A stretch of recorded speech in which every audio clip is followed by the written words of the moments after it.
2021 comme ni ñu amee habitude di ko def bés bu ne ngeen gis nag oto sëriñ bi moom ngeen seen nële muy ñëw muy la xalif général di le roi médecine traditionnelle du monde the king of the king ma ci ànd ak toujours le doyen Abdou Aziz Diagne ak Saliou Samb donc sëriñ bi ngeen di seen otoom mi ngi nële door a ñëw pour war a dugg si ci biir saafonteeg patient yi yéeg ci kaw dem ci biiroom ñu dalal ko kon ñi ngi ànd ak yéen ci télé bi nga xam ni moo feeñal lépp lu nëbbu làmboog njëriñ Abdou Aziz Diagne.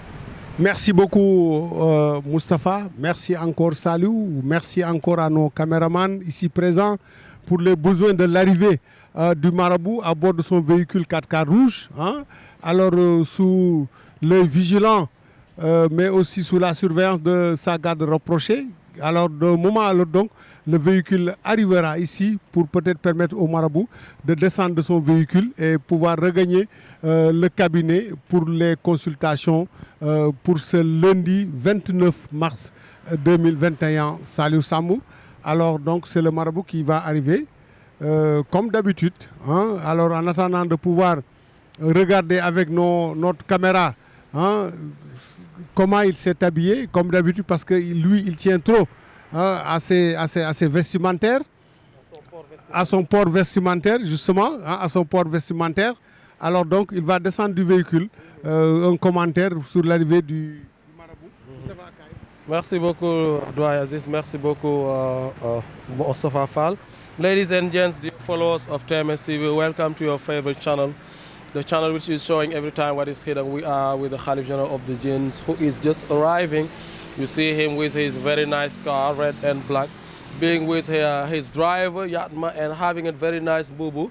It looks like that he's wearing a jasna today. It is a jasna, very nice. What we see, what we say in Wolof, a nyari badi. You see that it is really wonderful what he's wearing today, and being ready to get out from the car and try to receive patients that are coming from every kind of areas. Doyen Aziz.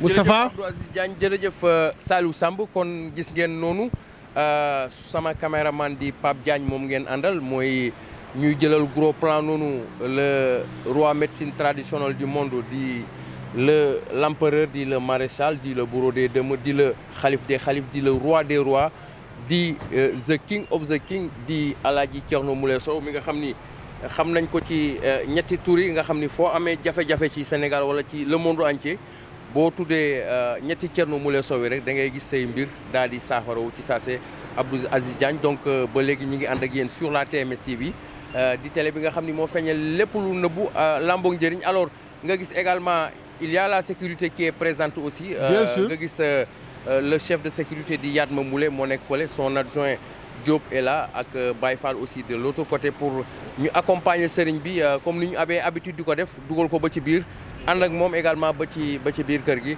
lépp nag mi ngi xewee ci la TMS TV nga xam ni mooy télé bi nga xam ni moo feeñal lépp lu nëbbu làmboog njëriñ comme nu ñu amee habitude. voilà ngeen gis sëriñ bi macha allah comme nu mu amee habitude tey nag ay maaleykum salaam wa rahmatullah ay dàll yu marron la sol boole kook jasner bu rafet. defe naa ne lii moom du gan ci sëriñ bi lii day nekk koo xam ni c'est un sëriñ, c'est un marabout modèle, un marabout un exemple. Voilà, donc defe naa ne loolu c'est important ñu koy leeral le monde entier. Abdou Aziz Diagne.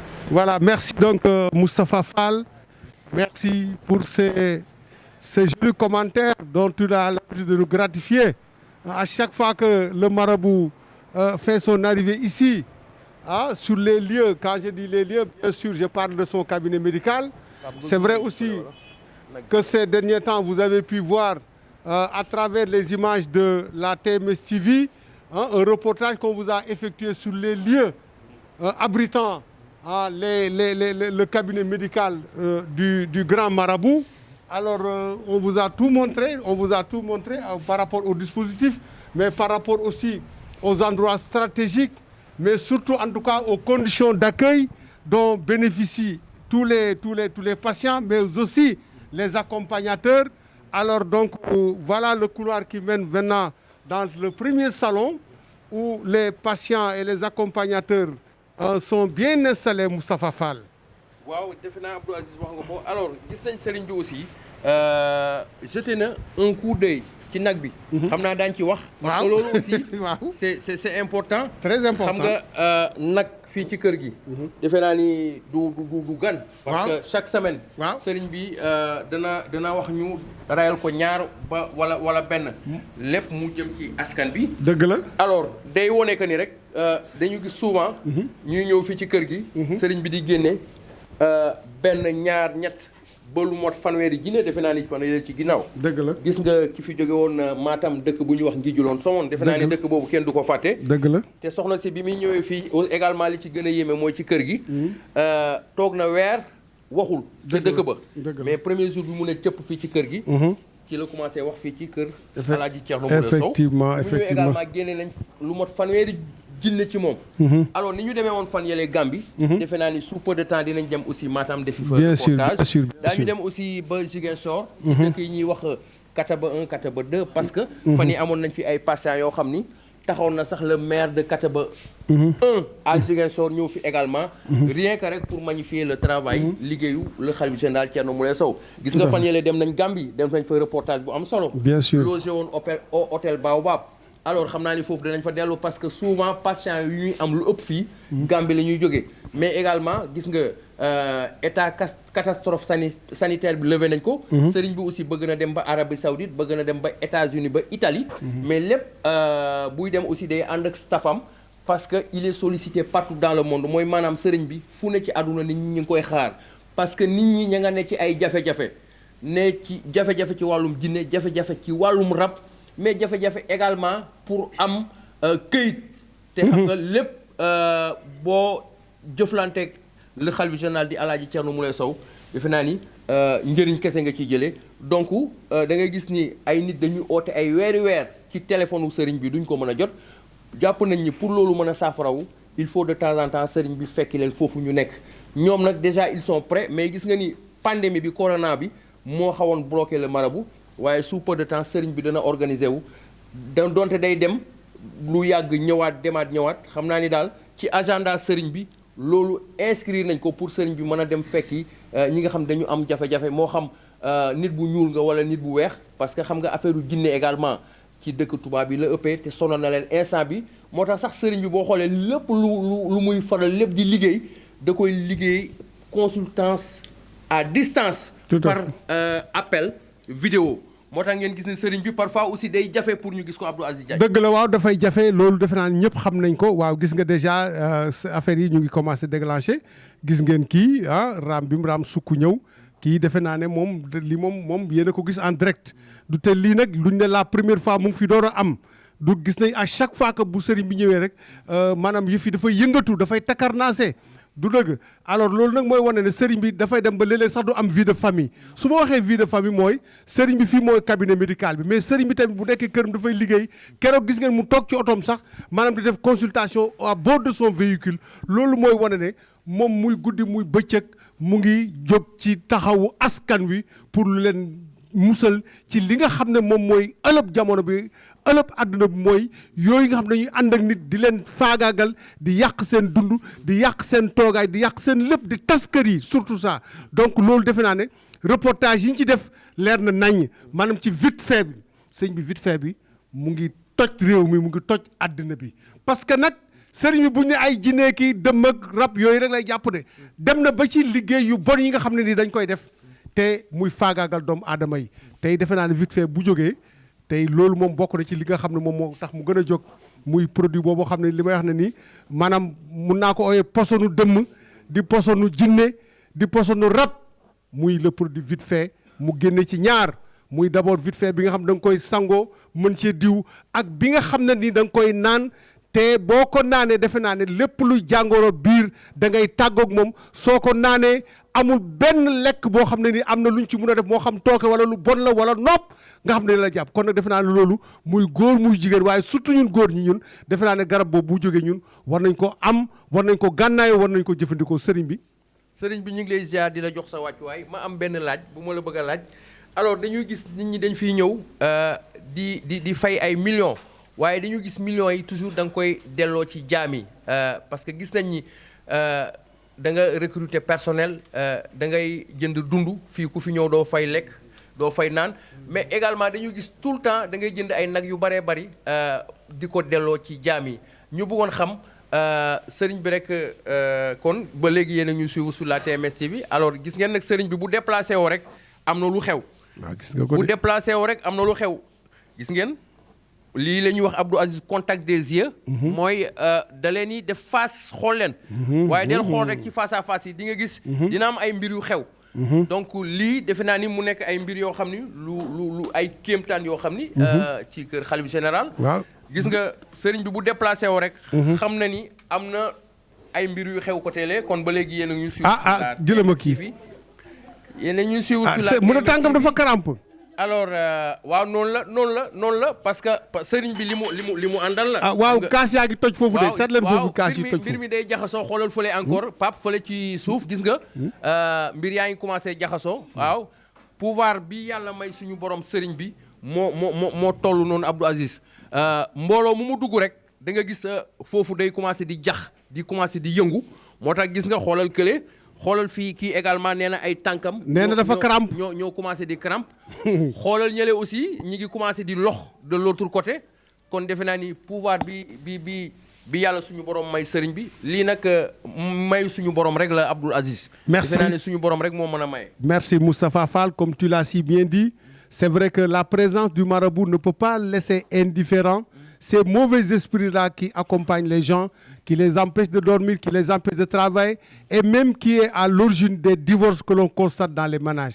Et voilà le marabout qui est en train de regarder dans les yeux, mais quand même, je vous assure que c'est pas facile de le regarder en face, les yeux dans les yeux. Il faut être mentalement très fort. Mais si tu es possédé par un djinn, tu as des difficultés pour rencontrer le marabout, tu as des difficultés pour le regarder les yeux dans les yeux. Et c'est ce que nous sommes en train de constater ici avec la présence du marabout pour les besoins des consultations qu'il va bientôt commencer, Moustapha Fall. defe naa ne loolu aussi am na solo Abdou Aziz gis nga voilà gis nga ba léegi yéen a ñuy suivre en direct sur la TMS TV am na également ku daanu gis nga am na ku daanu li ma la waxoon rek mooy sëriñ bi présence am fu mu taxaw rek da ngay gis day am ay yëngu-yëngu. alors yéen a koy déggandoo yéen a ko déggandoo gis nga Abdou Aziz kon li ñu doon wax sànq rek.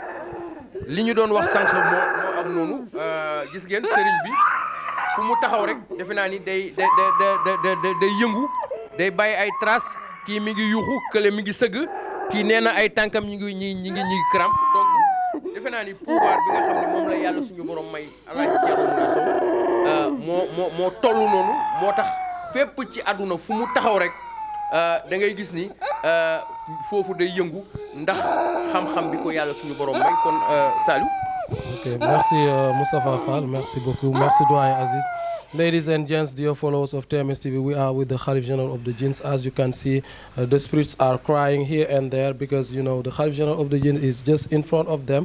You see that this spirit, you're not being able to look at the Khalif General of the Jinn, to look him face to face. He's having problem. You know, this very lady coming from Gambia is possessed by a jinn right now. The Khalif General of the Jinn is just looking at him and then seeing whether, you know, this very spirit would be able to get out from the body of this very lady. So that's what is happening right now. You can see the Khalif General of the Jinn with his very nice boo-boo being ready to receive patients and to help them. So I will just maybe let the floor to Doyen Aziz. He will maybe let it again to the Khalif General of the Jinn, who will just say a word about this and then try to explain us how is it possible that, you know, spirits are crying right now. kon ba léegi yéen a ngi ñu suivre sur la TMS TV alors kon defe naa ni sama laaj bi dañ koy différer ba ñu yéeg ci kaw rek ak le khalife général, l'empereur, le maréchal, le bourreau des dames, le roi médecine traditionnelle du monde, le khalife des khalifes, le roi des rois, the king of the king, ngeen ci ànd ak Abdou Aziz Diagne ak Saliou Samb. Kon Abdou Aziz gis nga kii moo doon crampe léegi. waaw gis nga moo doon crampe. waaw ko defe naa ni télé bi buñ ko ne mooy li feeñal lépp lu nëbbu defe naa ni dara du leen rëcc. dëgg la dara du leen rëcc ak suñu caméraman yi nga xam ni. ñoo ñuy filmer lépp. dëgg la parce que loolu defe naa ni c'est important. très important mbiru Alaaji Thierno Moule Sow defe naa ni yemul ci wax. dëgg la waaye lépp da ngay seetaan di ci teg sa loxo. di ñu la koy commenter. da nga koy dund. da nga koy dund. da nga koy dund Moustapha. defe naa ni Abdou Aziz. loolu c'est important. très important loolu day wone que ni rek. pouvoir bi nga xam ni moom la suñu borom jox sëriñ bi alors kon def naa ni bi ñu jógee ci suuf dugg nañ ci cabinet bi fekk fi monsieur le directeur di Alseni Sila alors ak la présence des assistantes alors kon defe naa ni c'est l'arrivée du khalife Pape defe naa ni suñu question bi dañuy koy différer bàyyi ko ba ci biir alors Abdou Aziz. waaw defe naa ni am na lu fi xewoon fan yi muy caabi bi defe naa ni jinne yi mujj nañ ñu ko indil de. waaw loolu la de. waaw caabi bi keroog. defe naa ni jinne yi mujj nañ ñu ko indil de keroog. waaw keroog xam nga ba mu ñëwee ñoom mu bàyyi kër ga bàyyi fa caabi ji ba mu toogee defe naa matul 5 secondes ñu indil ko caabi ji. alors kon su lay def toujours rek pour ñi nga xam ni suñu mbokku internautes yi. ak suñu mbokku téléspectateurs yi nga xam ne ay millions et des millions de personnes yu ñu suivre à travers le monde defe naa ni saa su ne ngeen toog ba Australie Italie ba Amérique ba Asie di suivre la TMS TV defe naa ni fii nag miin ngeen ko parce que fii mooy direction bi. dëgg la fii mooy direction bi.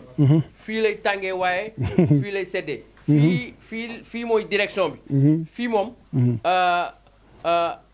boo fi duggee rek. nga xam ni fii mooy direction bi. waaw fii defe naa ni la lépp di xewee fii moo tax ñuy wax le khalife général le roi médecine traditionnelle du monde amul benn kër sëriñ boo xam ni da nga fay dugg nga fekk fa lu mel ni direction bi. loolu moo tax mu am différence entre Alaaji Thierno Moule Sow ak yeneen sëriñ moo tax ñuy wax le khalife général des jinne le roi médecine traditionnelle du monde l'empereur le maréchal the king of the king di Alaaji Thierno Moule Sow parce que mbir mi yemul ci wax rek waaye dañ leen koy filmer tout le temps ku fi mën a dugg foo mën a jóge ci àdduna dañ lay filmer boo duggee ci direction bi gis nga boo daanoo rek ñu commencé di ko filmer mais même boo daanuwul sax sëriñ bi daf ñu oo ci liggéeyam ñu koy commenter di ko diffuser parce que nit li mu bëgg mooy li mu teg bëtam te defe naa ni nit ñi fu dara nekkul lu ñu fa ñëw kon nit ñi dañuy jóge fu ne partout dans le monde di ñëw fii ci kër gi souvent nga gis ñuy def ay témoignages patients yoo xam ni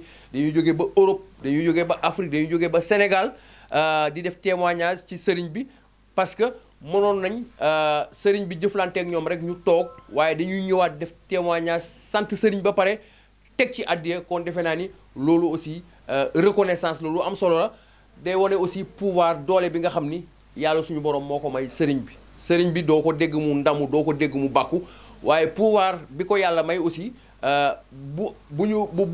bu fekkee ni loolu yàlla suñu borom da ko jox aussi day baax aussi nga waxoo loolu aussi c'est important Abdou Aziz kon ba léegi yéen a ñu suivre sur la TMS TV di télé bi nga xam ni moo feeñal lépp lu nëbbu làmboog njëriñ ma ci ànd ak Saliou Samb comme d'habitude ak Abdou Aziz ànd ak ci caméra bay aussi Pape Diagne ak Youssouf ñu gis la présence également du chef de sécurité Yatma mi ngi fi alors très disponible tout le temps il est aux côtés du marabout mi ngi toujours ci wetu sëriñ bi di def liggéey également bu am solo parce que gis ngeen ni kër gi aussi la sécurité elle est très importante sécurité bi dafa am solo ci suuf ci biti ci kaw da ngay gis même ba ci fuuy defe naa ni c'est important boo gisee sëriñ bi aussi di insister ci mbirum sécurité c'est day permettre aussi ñii ñëw fi muy patients yi di liggéeykat yi nekk également en sécurité kër gi defe naa ni bu sécurité amul woon fii defe naa ni kon kenn waxatu ko waxuma sëriñ bi waaye ñi nga xam ni ñoo ne fii di jëflanteeg jinne yi defe naa ni sécurité bi seen présence dafa am solo kon Abdou Aziz vous avez la parole.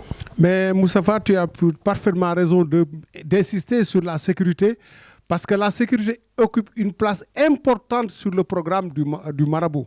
Alors vous avez vu tout ce dispositif de sécurité qui existe ici, dès l'entrée jusqu'au maintenant, le temps que les patients vont être consultés, mais aussi ce cadre où nous sommes qui sert de lieu de consultation, mais aussi si on devait parler un peu sur la médecine moderne, je considère ce lieu comme un laboratoire. Parce que c'est là où le marabout prépare le conditionnement de ces produits qui sont très meurtriers pour les mauvais esprits, à savoir le vite fait qui est en train, en tout cas, de faire des ravages dans ce milieu des mauvais esprits Saliou, mais aussi d'autres produits que nous avons l'habitude de vous commenter, que nous avons l'habitude de vous montrer.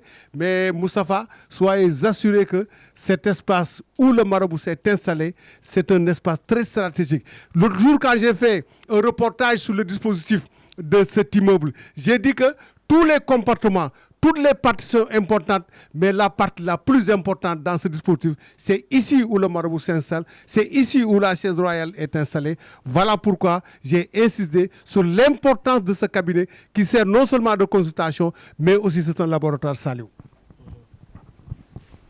شكرا لك يا عزيز شكرا لك مصطفى فال نحن مع خليفة جنرال من الجن من كل جن ونحن في الكاميرين في ساعة الآن 14h38 والخليفة الجنرال من الجن وكل شيطان يجلس على كرسيه.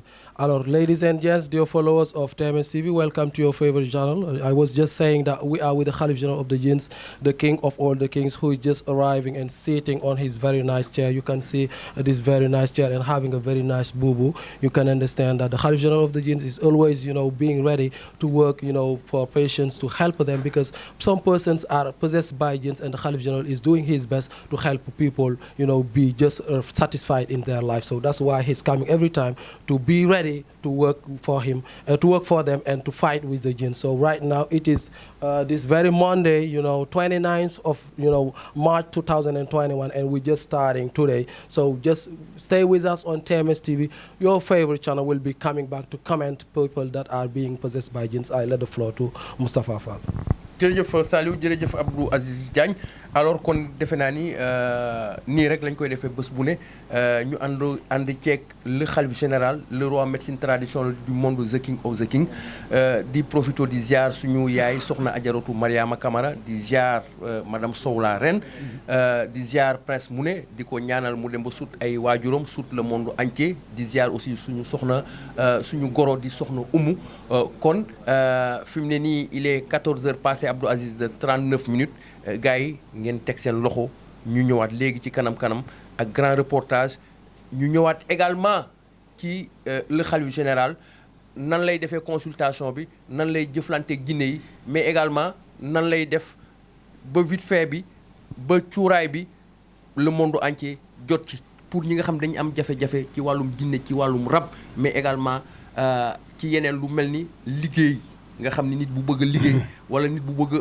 am papier mu të ko moo xam foo mën a nekk ci monde entier kon gars yi ngeen teg seen loxo ñi ngi ñëwaat léegi ci kanam jërë ngeen. Voilà donc téléspectateurs yi ñu seetaan sur la TMS TV yéen a ngi fii en direct au cabinet médical Thierno Moulay Sow ni ngeen ko gisee ci image yi nag ñu ngi yëgal patients yi waaw dégg nga Diop mu ngi leen di imposer le port de masque est obligatoire parce que nag xam nga feebar bi dafa nekk loo xam ne nii lu lëmbee jamono bi la moo tax képp ku fi ñëw rek dañ lay wax nga sàmmonte ak les gestes barrières à savoir le port de masque nga laal gel mais aussi les dispositifs de sécurité waaw gis nga moom la ñuy saytu nii donc patients yi ñu ngi yéeg ñu ngi leen di vérifier ñu ngi leen di contrôler ñu ngi leen di soumettre en tout cas au respect des gestes barrières waaw gis nga de le port de masque ñu ngi leen koy imposer tamit parce que comme ni ma wax rek ne dañu bëgg ñëpp ñu fi ñëw vraiment ñu nekk dans les conditions de sécurité les chaussures aussi dañuy wax ñu summi ko à l'entrée du salon waaw teg ko noonu ci biti rek waaw fii moom kenn du fi jël dàll parce que nag kër gi yëpp ay vidéo de surveillance la li ngeen di gis nii fi mu ne nii vidéo de surveillance mu ngi gis lépp ñu ngi koy gis en direct fi mu ne nii Moustapha alors donc ñu ngi waaw c'est vrai nee na tànk bi day mais dafa crampe kii moom Gambienne bi la sama tante ji moo nekk noonu waaw suñu yaay ji moo nekk noonu nee na suñu jigéen baa ngi nii moom tamit nee na dafa crampe mais crampe bi nag moom soxna si ndax crampe bi wër na voilà dégg nga loolu ndeysaan mu ne nga ne non waxal non nee na bu ko gisee dafay jooy loolu nag xam naa ne c'est très fort comme message mais c'est très fort aussi comme constat waaw gis nga Diop avec son son appareil de détecteur de tout ce qui peut peut-être porter atteinte à l'intégrité physique d'une personne. Ah, mais bien sûr, c'est des uniformes, ils sont superment habillés, avec des uniformes. Boo leen gisee rek nga xam ne ñii vraiment c'est les préposés à la sécurité. Defe naa Moustapha dafa mel ni patient yi yéegal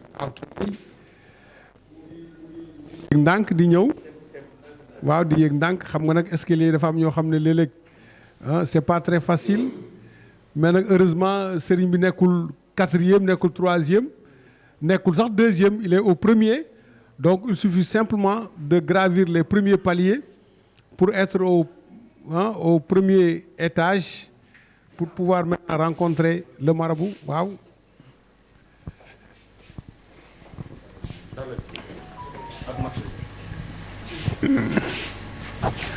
Donc vous voyez les patients qui ont fini d'être installés ci salle bi nga xam ne nii moom la sëriñ bi aménagé parce que dama wax ne dispositif kër gi R+2 la rez-de-chaussée foofu c'est un salon boo xam ne nii fa la ñuy recevoir patients yi d'abord dans un premier temps fa la ñuy toog ñu aménager ko gis ngeen aussi fii au premier tamit gis ngeen salon bi nii ni mu ko aménager li mu wax ne sëriñ bi moom dafa bëgg képp koo xam ne ñëw nga fi rek nga nekk vraiment dans les conditions d'accueil et de réception parce que nag mënoon na jël ay banc wala jël ay tabouret teg ko fi du dëgg waaye loolu yëpp defu ko daf ne xaaral mu wut vraiment ay conditions yoo xam ne nii ñoom bu ñu fi ñëwee au moins day xaw a nekk à l'aise parce que nag nit ki am tawat ba pare ñëw du nekk à l'aise tamit defe naa ne loolu tamit sëriñ bi moom daf ci bàyyi xel ba pare gis ngeen sànq bi nit ñi ñëwee dañ leen ne nañ yekk añ yi ba nit ñi añ ba pare bu ñu xéwloo ba pare nag ñu doog a commencer consultation yi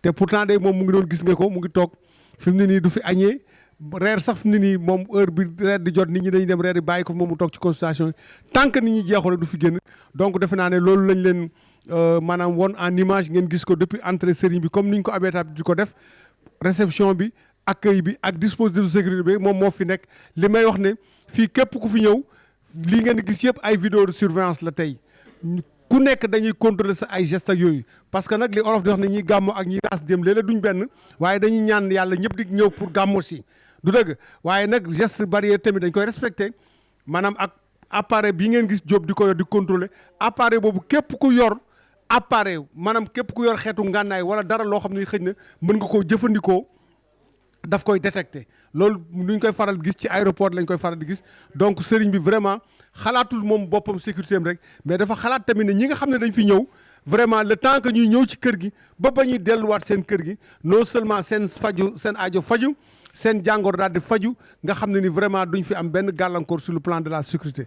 Voilà donc chers amis téléspectateurs ce que nous avons amené dans cette première partie de l'arrivée du marabout Thierno Moulay Sow ce lundi 29 mars 2021 ici en direct depuis son cabinet. Au moment où nous vous parlons, les patients sont installés au niveau du salon d'attente, mais aussi le marabout qui a fini de regagner son salon pour peut-être le temps que Al-Soueynou, mais aussi les assistantes puissent régler en tout cas l'ordre d'arrivée des patients pour quand même pour qu'ils commencer les consultations d'usage. Donc nous vous donnons rendez-vous tout à l'heure avec Moustapha Fall et Sarata Aïdara pour le grand reportage, mais aussi en tout cas pour des événements aussi qui vont marquer la présence du marabout ici au niveau de son cabinet.